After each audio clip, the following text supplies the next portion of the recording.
Let's take a look at our top selections field. Dan Illman, Mike Beer, feature race at Woodbine on Sunday. Race number 7. Let's throw up the field for a good one. The Grade 2 Connaught Cup. We're going 7/8 of a mile on the E.P. Taylor turf course. $175,000 is the purse. We're kicking off the 20-cent jackpot pick 6. Mike, looking over this field, there is a ton of speed.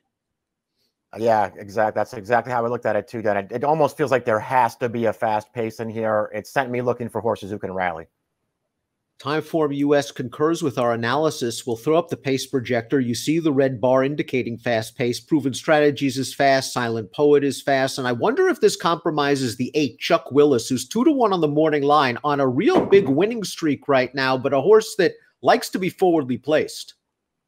Yeah, I mean, it feels like not only is he facing maybe some tougher horses here, but man, the pace scenario, it feels like it almost has to work against him as he cuts back in distance. The 180's flatter has a chance, especially if this pace is fast. Let's watch her most recent start on a synthetic surface. Her first start off of a lengthy layoff going 7/8 of a mile, and she's already taken this thing over. She made a sweeping bid on the turn, and she just goes about her business. And I wonder if Josie Carroll has figured out that this horse is a one-turn horse, whether it's 6.5 to a mile.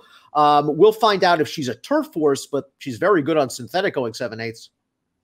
Well, yeah, I mean, this horse is, I think, pretty good on just about any surface. He's run some really good races, this horse. I realize that we're talking about a horse who started off his career 4 for 5 and has 1 for 9 since then. But I don't think his form has really totally fallen apart. And I like the way that he came back off the layoff last time. I'm using this horse. Silent Poet, the 2, was involved in a pace battle last time out. Similar situation might happen here, but going second off of the layoff, I think we could project improvement. Won the Connaught Cup second off the layoff last year. Right. I mean, I just feel like he's a very logical horse in here if he can, find a way to work out the right trip. He returned from the layoff last time over, this same distance, 7 furlongs, got caught up contesting the pace and got tired through the stretch. So, we'll see what he does here if he gets hooked up again on the lead, but this is a good horse. Olympic Runner has a strong stretch kick, and the prospect of a fast pace is a very good situation for Olympic Runner, who rallied from well out of it to win at Gulfstream over the winter. This horse was a good 4th in the Woodbine Mile after being wide on the turn in a race that didn't have a lot of pace. I would expect him to come running. 10-1 on the morning line. Lasix back on for Mark Casse. All right. The pace feels like it's going to set up in his favor again. You mentioned that AV's flatter. They might have figured out that he's a one-turn horse. I really feel like this is a one-turn horse. I feel like this horse's best races are going shorter around 1 turn. I like him cutting back in this race, especially if there's pace. Tap It to Win, the number 4, just seems like a horse that might not have panned out for Casse. He is a stakes winner on dirt, but he's only raced once previously on the grass, and that was his career debut. We'll watch that race right now. He showed good speed as the favorite. He's going to finish second, but he hasn't been back on the lawn since, and is another that likes to be forwardly placed. Yeah, his running style feels like it's not going to work. As you've already mentioned, he feels like a horse who maybe just never really panned out, and now maybe they're coming back to turf just because they want to see if the surface switch will make any distance from him. He ran fine in this race, his career debut, but it's not like he had some big excuse not to win. Proven Strategies, the number 5, also trained by Casse. I'm willing to give him a mulligan for the elusive quality last time out. I know the pace didn't seem to be very, very fast, but he was caught up in a little bit of a battle, and then he tired late. The race before that, the Tampa Bay, was 2 turns. The last time he ran 1 turn up in Woodbine, the Toronto Cup, he set some legitimate fractions and kept on going, 20-1 on the morning line. Yeah, he's done that more than once, gone a fast pace and forgot to stop. So I guess we'll see if he can do it here. It just feels like there's almost no way he doesn't get hooked up on the front end in here.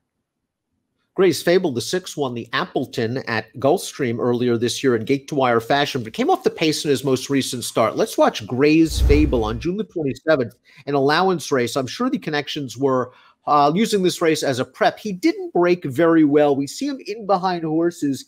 He's going to finish up okay to be second. I think this is a solid prep, and he might get a good setup if this is what he is now, a horse that has learned to sit just off the pace. Yeah, exactly. I mean, it was a different running style for him, and I guess it worked out well. I had a tough time deciding what to do with him in here, Dan, because I do think if he gets the same kind of a trip, maybe, he can be competitive once again. This is the Silent Poet race we were talking about before, where Silent Poet got hooked up dueling and got tired. I still feel like, even though it might be a similar situation here, I'd rather have Silent Poet than the 2 horses that just beat him. Holiday Stone, the number 7's been a classy horse for a long time, and it looks like he's ready to jump back into the graded stakes ranks for George Weaver. Let's watch his rallying victory going 3/4 of a mile at Belmont last month. There is a good pace up in front of him, but he still has a lot of work to do in the stretch, Mike, and he's able to gun them all down. Yeah, I mean, he closes a lot of ground here to get up at the end. It's not, they're not the greatest horses in the world that he's running down. But I thought he looked pretty good winning, Dan. I've never really liked this horse that much. I respect that they're shipping him up here to run in a race like this, but I want to see him do it again. Cassie has the 8, Chuck Willis. He is seeking his 5th consecutive victory after this win, going a 2-turn mile at Gulfstream Park in a handicap, able to get to the lead in here. Very, very game just to fight back the runner-up all the way through the stretch. Yeah, it's going to be very game to hold on. This is a race where he went to the front. The runner-up went with him. They went 1-2 around the track. You can see there nobody really has much chance to close ground on them, and they'll go 1-2 around the track. It's a totally different situation here, and he's stepping way up in class. I don't think he's going to be 2-1, but if he is, I'm happy to bet against him. Escamins in the 9's banked almost $500,000 in his career, and you can argue he has the right running style in this race. He has a puncher's chance at a big price to at least liven up the single race exotics. He definitely does. He's, again, coming out of the same race as Gray's Fable, where they both sort of picked up pieces at the end. I didn't really want these horses, Dan, but they're going to be big prices in here. Top pick time for the Grade 2 Connaught Cup. We want horses coming from off the pace. Mike's got the 3 Olympic runner who is a proven closer and has a strong kick. I think Avies Flatter is versatile enough that he can duplicate what he just did on synthetic on turf, but Mike's going to get a better price, 3, 1, 2, and 5. All right, I like both of those horses, Dan. They're the 2 that I'm focusing on. 1782 for me. It's a good one. The Grade 2 Connaught Cup at Woodbine on Sunday. Good luck.